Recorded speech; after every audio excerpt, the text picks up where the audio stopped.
Matt, one of the issues that has dogged your government of late has, of course, been migration and detainees. Now we're seeing reports about exemptions of your migration laws that would include tourists, business folks, students from blacklisted countries being allowed in.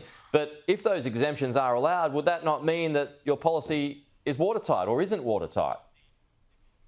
This has been an issue for some time, Pete. You've got people who come to Australia on visas, and we're not talking about refugees here. We're talking about people who may come on a tourist visa or some other visa, and then they overstay and they breach their visa conditions. And under the former government, they were milking the system.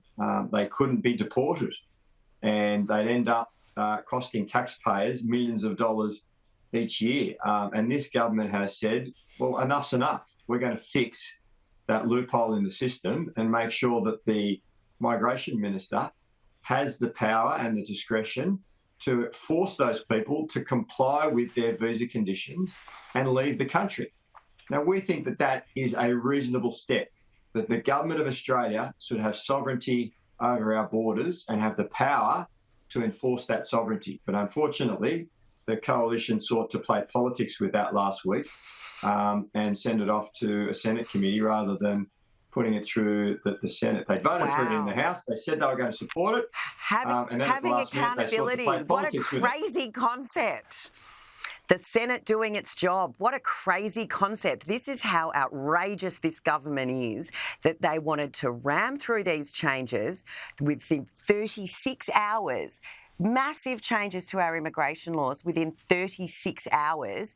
No one can really say what the urgency is. Claire O'Neill did let slip that perhaps it's got something to do with an upcoming court case where, again, the government has failed in its own defence. It has made admissions, made absolute ridiculous claims that have never been made before the court before, that may lead to another 151 on top of the 147 that are already out, detainees, that this government doesn't know where they are. They've let out murderers and rapists onto our street and they do not know where they are, and they have the gall to suggest that it's playing politics. Matt, perhaps you can explain why your government wanted to ram this through within 36 hours but have not been able to explain why it's so critical. What's the time sensitivities here?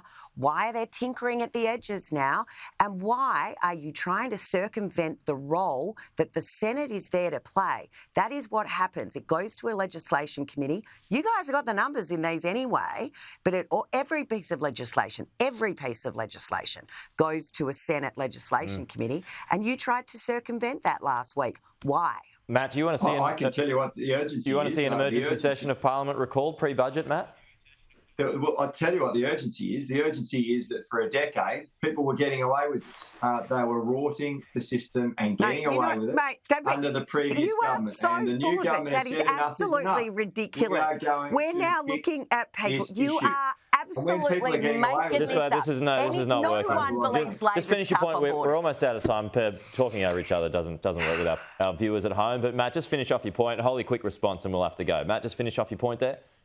Yeah, the urgency is that it's costing taxpayers millions of dollars each year by delaying and not fixing this problem. And we believe that we need to fix this problem and stop this rort and ensure that we have integrity in our border system again and our immigration system. All right, we'll leave it there. Matt, Holly, you got a closing thought? Mate.